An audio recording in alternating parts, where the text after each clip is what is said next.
Following is a production of DallasCowboys.com and the Dallas Cowboys Football Club. How about them Cowboys? Yeah! Go Cowboys! This is Cowboys Storyline, presented by Gillette, the official shave of the Dallas Cowboys. Here's Nick Eatman. What's up? Welcome to Cowboys Storyline, presented by Gillette. I'm Nick Eatman. It's Friday, October the 3rd. Let's go to New York. Tomorrow, Cowboys head up to New York once again, this time to face the Jets. Don't have many games against the Jets. It was fun to do the Cowboys trivia question. If you've seen that on the website, 20 questions. It's not easy. Kurt Daniels, he's on Hanging with the Boys. He like does most of them. I fill in with a few, but there's been some interesting dynamics, just even with a few games with the Jets. So if you haven't seen it, check it out. Maybe we'll get some trivia questions today. That's what I should do. Every time I get one, I should throw one back at these guys. Gary from New Mexico, he does it. Who else? Steve from New York. Got one yesterday, too, kind of a trivia-type question. So it's always fun. All right, 888-855-2297. I'm sure we're going to get a lot of picks. I'm interested to see if anyone goes with the Jets. I'm not even sure what my gut feeling is going to be. I don't feel great about this game. This is kind of I wouldn't call it a trap game because the Cowboys I don't think are good enough to be in the trap game. But I just think it's a game that they could lose. And I don't think there's anything trap about it. I just think that this is one where in the NFL you kind of see teams eventually win, and I think the Jets have enough talent where they could. So I don't know. I don't know how I feel about this one yet. It'll probably come down to the injuries. A lot of question marks there all across the board with injuries. All right, let's go to the phone lines. Michael in Bowling Green, Kentucky. Michael? All right, I'm going to be quick. Let everybody get their picks and everything. I just got a question and a prediction. My question is, Blue is supposed to play. How well do you think he's going to do? And is Tyler Smith going to play? Yeah, that's a great question. Okay, you got a prediction? Yeah, I'm gonna go. Dallas Cowboys, Green Bay Packers, 1978, which was 42-14, Dallas. Got it. 42-14. Okay. All right. Thanks for the call. That's not what I'm picking. Obviously, I just got done saying I just don't feel great about this game. I hope you're right. 42-14 would be a lot of fun. How is Jaden Blue going to play? I think he'll play like a rookie, like a rookie that people are excited about. So therefore, you'll see some things.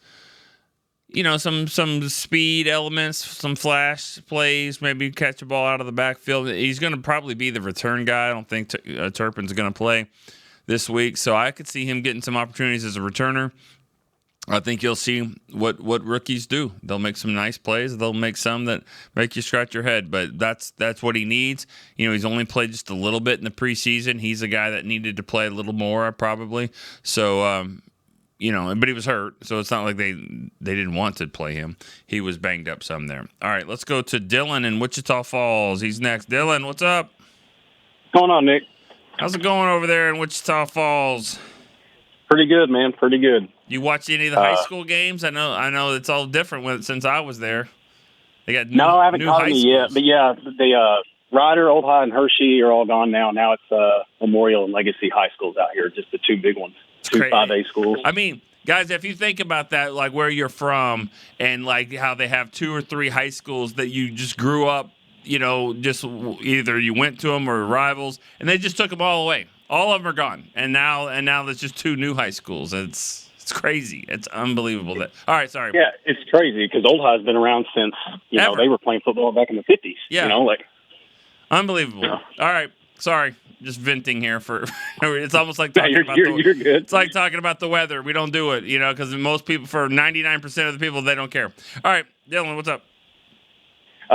Just a quick question today. It's about Marquise Bell. In Dan Quinn's defense when he was playing linebacker, I mean, he showed us some good stuff. It was just the running downs when the D-line was letting the offensive line get into the second level and get everything getting blown up. But with the level of defensive tackle play we have now, which our rotation might be one of the best in the NFL right now, do you think it would be beneficial to put Bell back in at rotation at linebacker now that we're controlling the rundowns a little bit better at the line of scrimmage? Dylan, that might be the best question of the week. That really is a good question. I mean, that's next level stuff. I mean, and maybe it's not next level, but I mean, it's you're thinking that way of like, yeah, you maybe so, because the defensive tackles could not handle that, and it was just guards always hitting Marquise Bell and all that. But you're right, that is something to think about, and not all the time, because they're still going to get worn down. But I think a speed element there, even Donovan Wilson closer to the line of scrimmage, I think that's a very good option here. And when you're in the middle of the season and you're trying to tweak things, and how can we play to the personnel that we have, that's I think it might be better suited. I think it's a really good question. I know. Just like with anything, with any mismatch, whether it be football, basketball, whatever, any mismatch, it goes both ways. You know what I mean? It's great down here, and then be careful down here. So, you want to put smaller linebackers, smaller like safeties to play linebacker. Sure, they'll get to the ball, but if the guards and tackles get to them, different story. But I like it, and I like it mixing it in at times, because I think you're right. I think the defensive tackles are playing better than they have, than we've seen. I mean, think about your third tackle, Solomon Thomas. He's playing his ass off right now, Solomon Thomas. I think the Cowboys have done a nice job so far in what you've seen from the off-season moves. I mean, Pickens has been great and needed because of CD's injury too. Sanborn, Murray, not so much that we've seen there at linebacker. I think Solomon Thomas' move has been a really, really good one. All right, Brian in Kansas City's next. Brian, are you there? Hello. Hey, good morning, sir. How are you? Good. How are you? I didn't hear the lead up, man. I'm sorry. All good. All good. Hey, hey, that was a really good question about that. That is, now that we have a high quality one tech, and the thing that he was good at was playing the pass. That really was a good question. Mm-hmm. Hey, I was listening to, I don't remember what day it was. Was it Michael and Bowling Green that asked the question about Flus, saying his theory was that Flus was expecting Micah, and then they traded him the week before. Was that who asked that question? I don't remember that. I know exactly the question you're talking about, but I can't remember which one that was. It was a great question too. Yeah. So I did think that, because I think it goes even further than that. I think that's why they hired Flus, because in his system, that's what works. Yeah. If you can get pressure with a 4-man front, that system works phenomenal. Right. And I think I think it's a little more than just Flus expected them. I think the Cowboys expected that that's what they were going to have. Yeah. And that's why they even hired the guy. Hey, my pick for this week, hey, and any stories you have about the Meadowlands, like you've been there a million times, any story you got about the Meadowlands or the area, or your favorite restaurant or whatever, I always love to hear that. Okay. My pick for this week, I think it's going to be a rough game, all the injuries. I'm hoping we're going to pull it out. 21, I'll say 21-17. Thanks, Okay. Nick. All right. Thank you. Man, I mean, this is the place I've been to the most. I mean, there's no doubt about it. Maybe not. I guess I can't say it's the stadium that I've been to the most, because they did split it, and I went to the old Giants Stadium for a while. But obviously been here so many times with mostly the Giants and then some with the Jets. Yeah, I mean, I'm sure there are some. I do remember one time I went. It was New Year's Eve. We played on, I guess, January the 1st. I can't remember exactly the year. I should know that, but I know it was New Year's Eve on the Saturday night before the game. So we were trying to find some food, and me and a colleague from ESPN. Todd Archer, he might have been with Dallas Morning News at the time, and we went. He's like, "There's this really good pizza place right here, and it's some some Geno's or something. I don't even know. So like, all right, we're going to find, and I swear this place, I was worried, man. I was worried for my life, and I was also, it was one of those places where you knock on the door and they just like open the little slit. They're like, "Can I help you?" And it was like, oh, would I have a pizza? And I mean, I think there was more than pizza going on there. It was crazy. It might have been a poker game like underneath. It felt like the movie Rounders, but the pizza was good. Pizza was good. I don't know if that's a good story, but that's what I remember. All right, what we got? Who's next? My screen froze. Chris, throw it in blind. Jeremy in Salt Lake. All right, what's up, Jeremy? Hey, what's going on, Nick? How you doing? I'm doing good. How about yourself? Did you get on the Spaces last night? I sure did. Was it electric? It was. It always is. We have a blast on there, man. You guys, we work a little blue on the Spaces sometimes, but it's a fun time, man. It's always fun. You should check it out sometime. I have. I've checked it out. It's fun. I heard you were the one that's a little bit feisty of the group. Not so much last night. I don't know about last night. I didn't get any reports, but I think overall you're the one that kind of brings the fire. Well, I try to. I'm passionate about my Cowboys, man. That's just all it is, man. I've loved this team since I was 5 years old, and now never stop loving them, and I'll never, as much as some of the front office things, tick us off as fans and upset us, and boy, we talk about them all. At the end of the day, man, we all just love this team, and we want a Super Bowl, man. That's all. No. And we're passionate about it. But getting to this week, one of the things we talked about, and I think you were touching on it earlier, is getting some younger blood in there. And part of the thing that we see as fans is like some of these veteran players are, especially on defense. I mean, if they're confused and not in the right spot, that's usually a knock towards like a younger player playing, right? So if it's our older players playing like that, why not get some young blood in there and light a fire under some of these older guys too? And it seems like, to get specific, I mean, we're all done on Sanborn, but as far as like, for me, Dante Fowler always seems to play better when he's got somebody lighting a fire under him or maybe playing above him. He seems to do better coming off the bench. And so I think maybe we need to put some new life into there, and maybe it'll light a fire under some of these veterans' rear ends, if you know what I mean. Yeah. So, all right. So I'm down with that. And then also we got to run the ball this week, man. I'm wanting 35 carries out of our running backs, man. I think that's the way you get through this game, because it's going to be a tough one. Always is, right, when we play that early game on the road back east. That's what I just, for some reason, this team always has problems with that. And if you could talk to that dynamic, that's what I kind of want to know your opinion on. All right. Later, man. Thanks, man. Appreciate the call. Good stuff. Dante Fowler as the backup. Yeah, I mean, if you had someone that can play on every down and play it better, I think Sam Williams is kind of better in that role. Ezeraku, as a rookie, he might be better in that role. I mean, it's kind of the problem. This seems like a basketball team that you got a lot of guys that are good coming off the bench, but someone needs to start. Someone needs to get it going here. You need those lead dogs, and that's the one thing that is missing from this team more than any other, is just that pre-snap.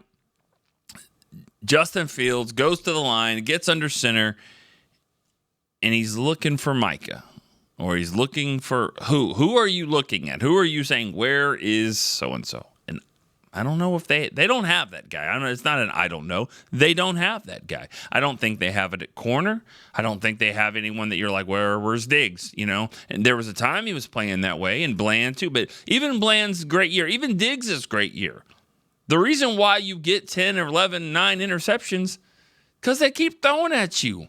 So, I mean, Dion, when he got here, he had 2. I mean, he might have had 5 one year, but I mean, they were scared of him. He didn't get the ball much. So that's the problem. Nobody scares you on defense. On offense, they do. They got a few of them, but on defense, they don't. And I think that's the biggest problem here. As far as the early season games and I don't know if there's a trend to all that. I just think sometimes when you're, like the Cowboys played the Jets a few years ago, and they were winless, and the Cowboys, I think, had a nice record, but they finished with 9-7. I think it was the last year of the 16-game schedule, and they finished 9-7. That was Garrett's last season with the team. But it's one of those where it's still relatively early, so you think you know who's good and who isn't good and all that kind of stuff, but really we don't yet. I mean, the Jets are 0-4, but I still think that they're going to be there. They're going to win some games. I think their coach is good, and I think they've got enough playmakers. So this is a scary game. Scary game, especially with all the injuries the Cowboys have. If they don't go and match the intensity, that's what Dak said yesterday. If you don't go and match their intensity, then it's going to be a long day. So 35 carries would be a great day for the Cowboys, because that means you're winning and you're running the ball and you keep running and you're having success doing it. 35 carries would be outstanding. Esteban in Austin is next. Esteban. Hey, buddy. How you doing? Good. How are you? I'm doing well. Hey, I went back. I know it's Friday and all, but I went back and watched the Packers game. Mm-hmm. And on that Tolbert toe tap, like after he caught the ball, I said, we're going to win this game, right? Sure. And I had two problems with everything that took place after that, one of which was they took a timeout. I don't know if something happened with an injury or somebody got hurt, but I was thinking, why would you take a timeout when you kind of got them by surprise? I don't remember the timeout, but I mean, I'm not saying you're wrong. I just don't remember why they took it. Right, and I'm thinking here, you got them off guard. You don't give the defense a chance to settle in that moment. You take. But the other issue I had was I said, in that moment I said, you run it 4 straight times, you run it down their throat, and you win the game. They can't stop the run. And after the first run that didn't go anywhere, I was still confident. I said, just keep running it. You're going to get in. There's no ends. 2 plays later, Micah takes out Dak, and then you kick the field goal and lose the game, or get the tie. No, yeah. Obviously, I can tell how you feel about it, about whether it feels like a loss. And you're right. I mean, it was a moment there. I've said it all week long. I hated the play calls down there, just for the same reason. I'm running the ball more. I'm running the clock. It's a unique situation. I mean, it just. As great as these guys are, and they've been around the league forever, and coaches and all that, they haven't experienced that either. Not often. Not where you're playing two sides of this, where there's a tie element, there's the clock running down. I mean, I saw it last night too, watching the 49ers Rams game, and I had a conversation with Stephen Jones, and I asked Stephen. Because I got asked a couple of times this week, too. What happens if the first team with the ball just takes all 10 minutes? And it can happen because the Bears did it to the Cowboys this year. Takes all of the time. And for whatever the reason, just keeps getting 3rd down, 4th downs, bleeds the entire clock, kicks a field goal with 2 seconds, and the game's over. Because they keep saying everybody gets a possession, but that's not true if you take all 10 minutes. So anyways, that's just an interesting element. But he was saying how when you get to the playoffs maybe and with the strategies and all that, it's different in the playoffs actually, because the playoffs, the time doesn't really matter, because if you're tied at the end of it, then you'll just keep playing. But in a regular season, maybe you don't take the ball second. Maybe there is something to say, I'll take the ball first. We'll drive down and we'll score, because if you score a touchdown, then you might be able to get that ball the 3rd time. That's what you want, is if they go and score, at least you have a little bit of time. So there's different ways to think about it too. If you drive the ball at the end of regulation and you have a long drive and the defense out there and you go out and score and tie the game, and then you get the ball, and you might want to go back out there again, knowing that their defense is tired and you have a chance that you're reeling. So a lot of different ways to play it. All right, Mike in Birmingham, England is next. Hello, Nick. How you doing? Good. How are you? I'm really good, thank you. It's fun to hear you lot still talking about ties. and No-C writing a whole piece about it. You really don't like it, do you? No. I mean, we're a result-oriented business. I mean, you just Fair do enough. all these things. You want to have something. I mean, isn't it like just watching a movie for 2 hours and at the end it just says to be continued? You're like, oh, there's no finish here. I mean, there's nothing. Yeah, but then you watch the next one. I mean, would you rather we'd lost? That's actually better than two teams playing. I don't even know. Swansea versus Norwich City, and you just sit out there and you got your tickets and you have your face painted and you're there for 2.5, 3 hours. All the chants, all the stuff that y'all do, which is awesome. And then it's a 0-0 tie, or is it nil? I don't know. That's terrible. That could be the 1 point that gets you into the playoffs at the end of the year, Anyway, I'm not going to win you over on that, am I? No, that's fine. Let's move on. A lot of people talking about Dak, rightly so. He's doing a hell of a job. How much of that, obviously a lot of that is down to Dak and the hard work he puts in. How much do you put it down to Javonte Williams as well? Because for me, the most pleasant surprise this year, I think the guy's fantastic, and I think I'm right in saying he's on a 1-year deal, and if so, we need to get him signed. So how much would you put down to the fact that we've got a viable running game now? Well, I think that's huge. That's the reason why he's playing at the highest level. Thanks for the call, Mike, for sure. When you think about the best year that Romo had, Romo's best season, where I think he finished third in the MVP voting, I believe, was 2014. Well, what else happened in 2014? Well, DeMarco Murray was Offensive Player of the Year. He had 1,800 rushing yards, and Cowboys single season record. So, that can be your best friend, and that's what I think is happening here. They go hand in hand. There's not a coincidence that they're running the ball the way they are, and then it's leading to Dak's having a great success. What they want to do is play action. That's what they do. That's what Dak does well. That's what this offense is built around. And you can't run play action if no one's scared of your running. And when you think about how they're running the ball, Javonte Williams is averaging. It says he's averaging 5.0 because I got burned on this because I was talking to our PR staff. I was like, how many teams have two running backs that are averaging over 5 yards a carry? And you got to have at least 20 carries. Miles Sanders has 20 carries. He's averaging 5.9. Javonte Williams has 63 carries. He's averaging, it says 5.0. When you do the math, it's 4.98 or something like that. I'm like, seriously? It's a great stat. And actually, Lipke has 1 carry for 6 yards.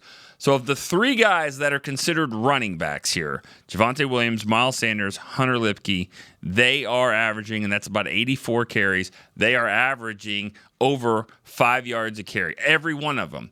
And that's impressive. And I think that's what's leading to what Dak is doing. And not taking anything away from Dak. He's playing great, but he's getting the help that he needs here, that all quarterbacks need, and it really is showing. All right, we'll go to break here on Cowboys Storyline. I'll be right back.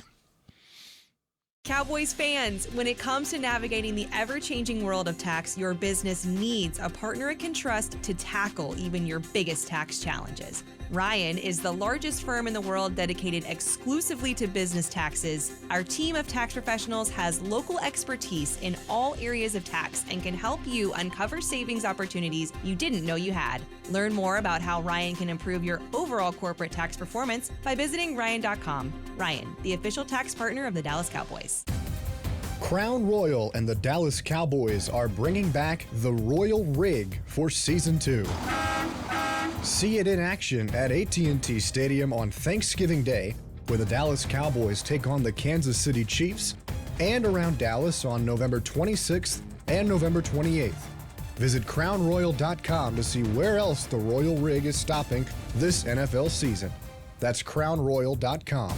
Please drink responsibly. Altec Lansing has been perfecting sound since 1927, bringing you decades of audio excellence to elevate your Dallas Cowboys tailgate ritual. Equip your next pregame with the Sound Rover 180 with 6 hours of playtime, built-in microphone, multicolor light modes, and a rugged exterior that's built to last. Visit alteclansing.com/Cowboys15 for 15% off your Sound Rover 180. That's ALTECLANSING.com/Cowboys15 for 15% off. Altec Lansing, official audio partner of the Dallas Cowboys. Back to Cowboys Storyline, presented by Gillette, the official shave of the Dallas Cowboys. This segment is presented by Yeti. Officially licensed Yeti Cowboys gear is now available at Stadium Pro Shops concession and on Yeti.com. I brought in the Yeti today. Cowboys Storyline. Awesome. Good stuff. All right.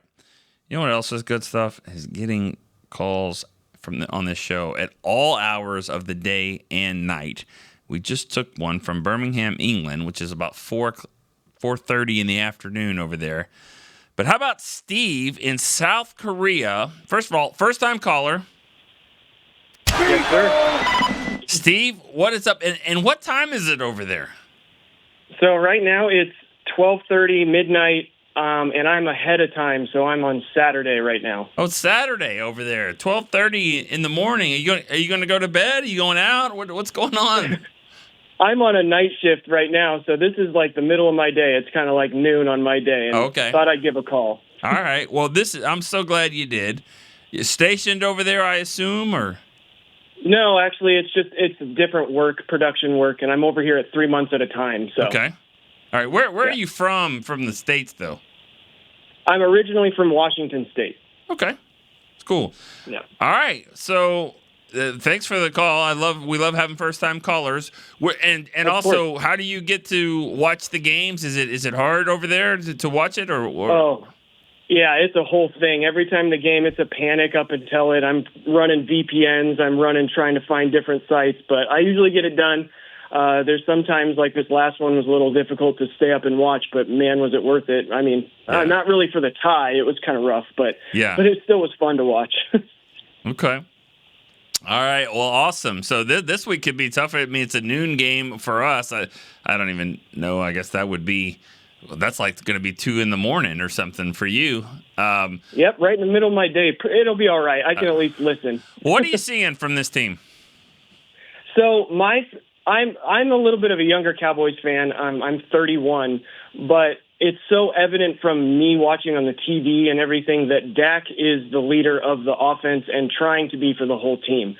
I honestly think with the defense, we're just seeing there's a lack of leadership from the player aspect, but that will come. I think throughout the season, someone will emerge and it will get better. I know it's frustrating sometimes, but like I said, I'm 30. I haven't got to see any Super Bowls, so I just enjoy the ride throughout the season, and I think it will happen. I think these guys will start working together and start communicating better. It's just hard right at the beginning, especially with injuries and training camp and everything, but I think we'll be all right. All right.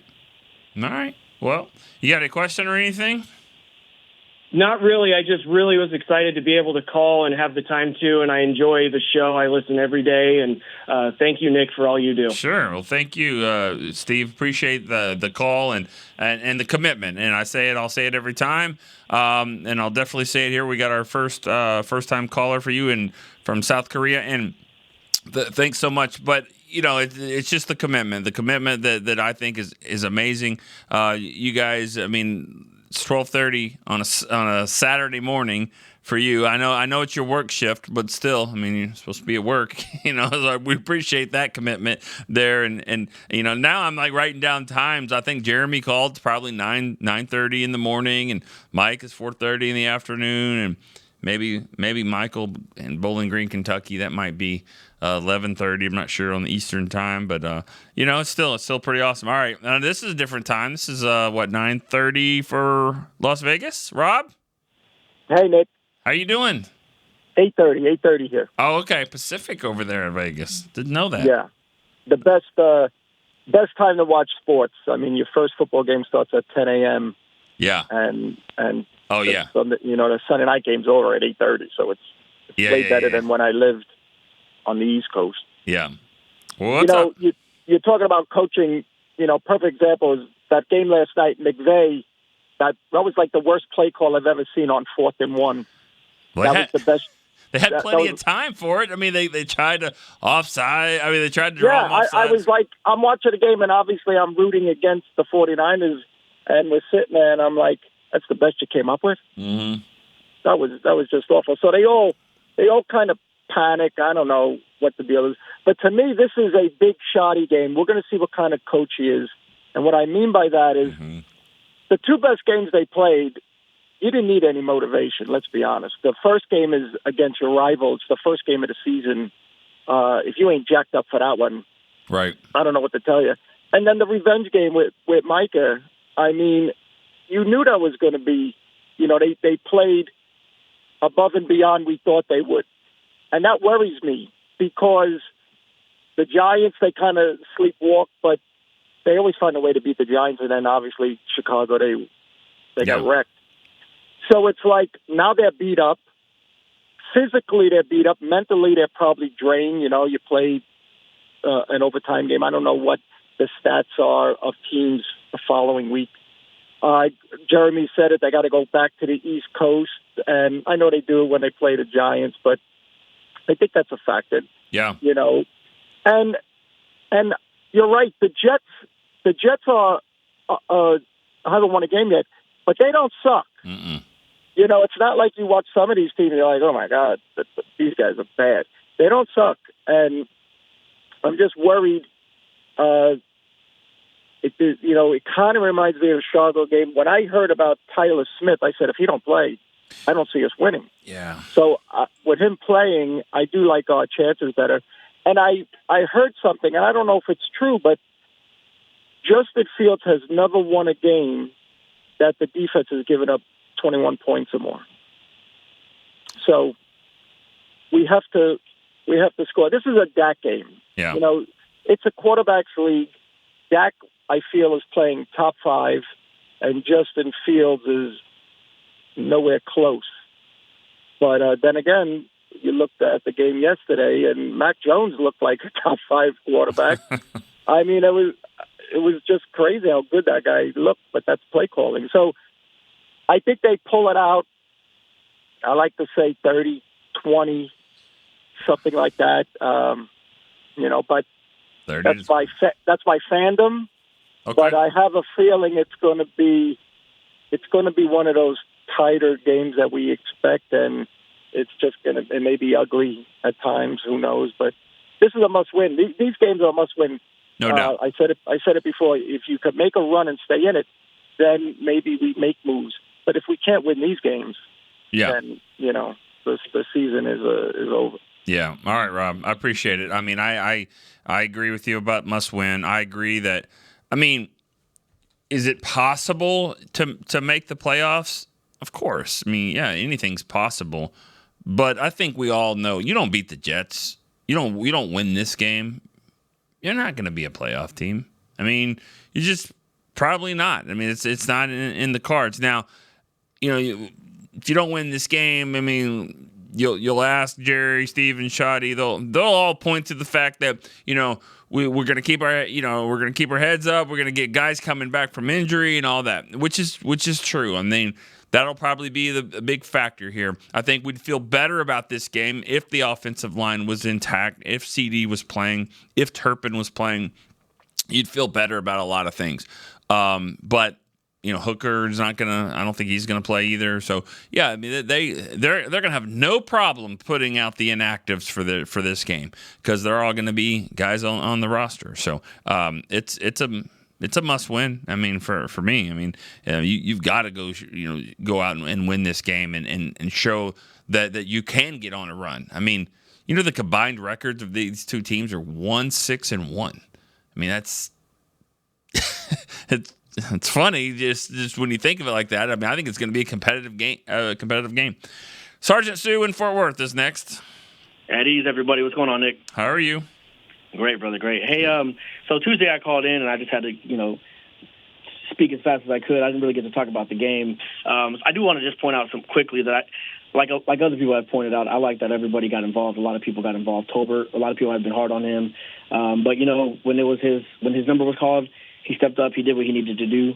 On that, though, I thought Flournoy did a good job as well, and he's somebody that a lot of people have been interested in, including myself. So this is a week where both of them could get a lot of looks and get a lot of opportunities. So for everybody who is kind of wondering about that little position battle, I know that's kind of like a story within the story, but that's going to be interesting this week. As far as this week goes, I do feel like I'm hoping that Dallas leans on the run a lot. This team is not very good at stopping the run, so I'm hoping that Dallas leans on the run a lot. Javonte has been great. Hope they keep feeding him so Dak doesn't have to be as great as he's been. It's great that he's getting all the accolades and everybody's, praising him right now. But, that's just setting him up because the one game that he's not that is when everybody starts to come down on him and everybody says that he's this and he's that. Let's save that. If he's got the magic juice, I'd rather save that magic juice for later on down in the season. I'm hoping that he doesn't have to be hero ball every single week. Yeah. But I do think that this week is going to be tough. Defense hasn't really shown that they can stop anybody. I do think this is one of those weeks where there's going to be a lot of those frustrating third down conversions where it's like 3rd and 9 and Fields somehow runs and picks up the ball, a lot like that first half against the Eagles. And until the defense can really show that they're fixing the communication issues or maybe they're making little scheme changes or whatever the case may be, I still think that they're going to put up a bunch of points against Dallas. But I am never, ever going to pick against the Cowboys, at least on air. So I'm going to say it's going to be 41-38 Dallas Cowboys. Thanks for taking my call. All right, thank you. 41-38. By the way, these scores that come in, and I always try to think of a Cowboy game just off the top of my head. And I know 41-38 is one, but when Rob said 30-20, I mean that's an easy one because that's the NFC Championship game in 1992, Cowboys 49ers. So that's probably my favorite game of all time. So that one's easy, but yeah, some of these other ones not so easy. But I don't know if I see it that high scoring. 41-38. I mean, I see it being close, but I understand the Cowboys defense is not been good at all, and they've let Russell Wilson go crazy and Caleb Williams go crazy and all that. But I still feel like that. I think Diggs is going to play. I think he'll start. Diggs and Bland and Elam. Now this will be the second week in a row. That it's been a while since they've played together, two games in a row. So I have a feeling that they'll play better. Yes, Garrett Wilson's a really, really good player. I think that they'll figure it out. I think this is going to be the best game that the defense has played to this point. That's not saying a lot. They're averaging 300 yards a game against them. So I think it's a low bar right now, but I think that they'll be better than that. But we'll see. All right, let's go to break on Cowboys Storyline. We'll be right back. All right, Cowboys fans, this one's for you. Gillette's Best Shave has a new look this season, and they've got one that sticked out in Cowboys colors just for us. We're going to want to run, not walk to this one, y'all. The new Gillette Labs official Dallas Cowboys licensed razor isn't just Gillette's best shave. With 50% longer lasting blades than Fusion, it's the best a Cowboys fan can get. Get it while you can at Gillette.com/NFL. Gillette's Best Shave is also available as heated. Discover Aiden, the official luggage partner of the Dallas Cowboys and Dallas Cowboys cheerleaders. Known for top-tier engineering and craftsmanship, Aiden offers more than just bags. Originating from Australia and designed in New York, it merges fashion, design, and culture. Used by Dallas Cowboys players, staff, and the entire organization, Aiden provides style and functionality for all travelers. Visit AidenTheBrand.com and use code AidenXCowboys for 25% off your purchase. Travel like your favorite stars with Aiden. Back to Cowboys Storyline, presented by Gillette, the official shave of the Dallas Cowboys. On October 4th at AT&T Stadium, Monster Jam comes to Arlington, Texas. You can get your tickets at SeatGeek.com, the official ticketing partner of AT&T Stadium. I didn't have the energy to do the voice today. Monster Jam, though, should be a lot of fun. All right, back here on Cowboys Storyline, presented by Gillette. Got about 10 more minutes of this show. JR in Avondale, Arizona. JR. Morning, Nick. How's everything in Dallas? Consistency. Got a streak going, right? Yeah, I think I'm 6 days in a row. So yesterday I got in on 2 calls. Today it took me 198, but got in. but Wait, anyway. hold on. 198. That's 200 calls. Yeah, I did the math on that one. 200 calls between the two. That's a good average, right? I guess. I like the 2 calls way better than I like the 198 calls. I understand. I appreciate both of them. I appreciate the 2 because that means you're timing it perfectly. I appreciate the 198 because you're just damn committed. Appreciate it. Well, for a long time, I thought there was truly a bat phone number because people got in every day and I could never get in, but I guess it's just keep dialing. But anyway, back to football. So I think it's a crazy year. I think now that this is what we're going to see in the NFL is the month of September is just weird things happen, and I think everything's going to kind of settle in the way it's going to be in the month of October. That's why the next 3 games for the Cowboys are critical. Got to win these next 3 games. I mean, the Packers lose to the Browns, the Chargers lose to the Giants, and the Ravens, I thought they were going to be a Super Bowl team, and they're just not there. And I just think that anything can happen. Really, the Eagles, a few plays, and they have 3 losses or 2 losses for sure, right? Yeah, give them credit. They're 1 hit away. Yeah, I got you. But they're 1 hit away from Tanner McGee being the quarterback. But anyway, I think the Cowboys are going to win this game. I think, and I don't know why I think that, but 38-17 is just stuck in my head. Okay. And last thing, I know everybody appreciates Brandon Aubrey and how consistent he is and just how good he is. But watching the Rams have lost 2 games in a row because of their kicker. And they lost to the Eagles, and they should not have been tied last night if they could make extra points and field goals.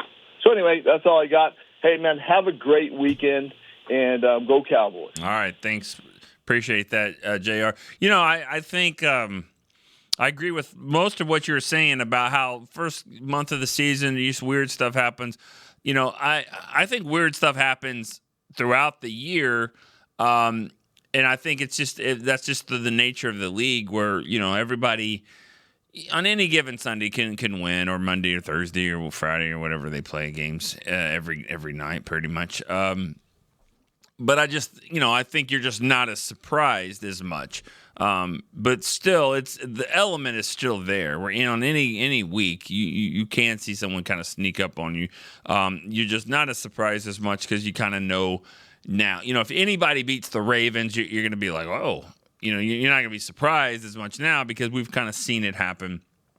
The Eagles, you know, they're going to lose here. I mean, at some point. I mean, they are winning games, and this is a sign of a really good football team. They're not dominant, but they're a really good football team, and they play. They make the winning plays at the end.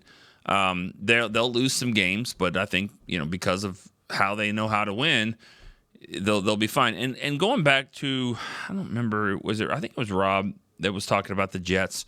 And everyone sort of talked about the Jets. But I think when you look at what they are, I think Aaron Glenn is you know, he's obviously was on Dan Campbell's staff. And, you know, speaking of coaches, I mean, if we want to bring some coaches in, maybe a guy that coached Aaron Glenn. I mean, do we want to bring in Dave Campo? You want to come in here? I mean, Dave Campo's sitting around out here. I'm not just going to sit here and talk about coaches if Dave Campo's here. Camps, what's up? This is live. We're live, man. How you doing? I love it. You want to join us for a second? Well, we're doing a tour. Doing a tour? All right. Well, yeah. Well, why don't you, just for a second, just for one second here. Dave Campo. You never know what you're going to get here on Friday. Camps. What we're talking about is culture, and obviously, and you've met Brian Schottenheimer and all that. Absolutely. What do you think about the culture he's creating? Listen, I'm all for him. When we came back here, you know, we came back here for an alumni event back during training camp. Right. And I'll tell you, to be honest with you, he earned it. You know, there's a lot of media driven head coaches. He's one that earned it. And I like what he's doing. I like the way he brought the alumni guys in and the way he treated You know, he talked about Bob Lilly, how important he was, and Randy White bringing him to the deal. I mean, those are the kind of things I think that resonate with players. Real quick, I know you got to go on the tour. What do you like about what you're seeing from the Cowboys? Obviously, their defense. You're a defensive coach, so you can't love what you're seeing there. But do you think this team has a chance to kind of get on a run? Absolutely. Listen, the fans should be somewhat excited. And when I say somewhat, obviously the season hasn't gone exactly where everybody would like to see it. Yeah. But they should be somewhat excited. Green Bay's defense is one of the best in the league. And to score 40 points on them, you got to be excited about that. Now, defensively, I know Matt Eberflus well. I actually coached with him here when I returned. That's right. And Matt's a good football coach. He understands it's going to take a little time. He'll figure some things out. I think it takes a little while till you know your players and what you can get out of them. It's one thing in training camp and OTAs, but when it gets to the season, you really find out what guys can do and what they can't do. So I think it's just a matter of time before he gets it going. Oh, he just comes right in. He thinks he's going to be on a tour, and we got him doing the interviews. Listen, firepower is what you need in this league, and we got some firepower here. Hopefully CD will be back and rolling. So you got like a visitor's badge. You were a head coach. You don't need a visitor's badge. Well, you know what I mean. Listen, I don't flaunt it. I just enjoy being back. You know, Darren Woodson does the same thing. He wears a badge over there. He's not a visitor, but he goes by the rules. I love it. Absolutely. And we moved back here, by the way. I don't know if you know that. Okay. We're back. Yeah, you were in Jacksonville, right? Yes, for 3 years, 5 years actually. And we just moved back. All our kids and grandkids are here, so welcome anytime to come by the show. Anytime. We could do a more scheduled thing if you want, but yeah, I'd love to hear from you. No problem. I'm available. All right, Camps. Great to see you. Appreciate it. Have a great day. Go Cowboys. There we go. Dave Campo just joins the show, and love it. Love to hear from him. Thanks to the guys that they're walking him around. All right, I know we had a caller. We got a few more minutes. So, Randy. Good day, mate. How you doing? Good. What's up, man? How are you? I'm all right. Hey, out of surgery, everything's looking good. They super glued me back together, and it's all about the healing part now. Nice. That's great. Sorry, awesome. We had to put you on hold for a little No, bit. he actually covered what I was calling about because I was wanting to know what the feeling in the room was about Eberflus, but he covered it, so we'll move on to something different. There we go. I mean, you know, I think he's. It's still early, but I mean they have to figure it out, and I think Randy that they have to come to figure out like what the players do best. What these guys, you have to know your football team, and that's something that you know I don't think that with Diggs wasn't here, so as much, and that's another part of it. So I think they're still kind of learning about each other. Gotcha. Hey, hats off to Brian in Kansas City for the flea flicker question. That was my question. I'm glad he answered it. Now, if he can just figure out why they call it the tush push, we'll be good. You need to figure that out. I mean, I think it's the most self-explanatory play there is, right? Well, I just want to hear somebody give their best definition of it, but. No, what I was I'm going to run real fast because I'm actually fixing to walk into the doctor's office to let them poke me and get some more blood real quick. One of the things I want to talk about, man, yesterday when they were talking about the captains and you said there was no way you'd take me off the team, that felt awesome to hear you say that. Yep. And I loved it.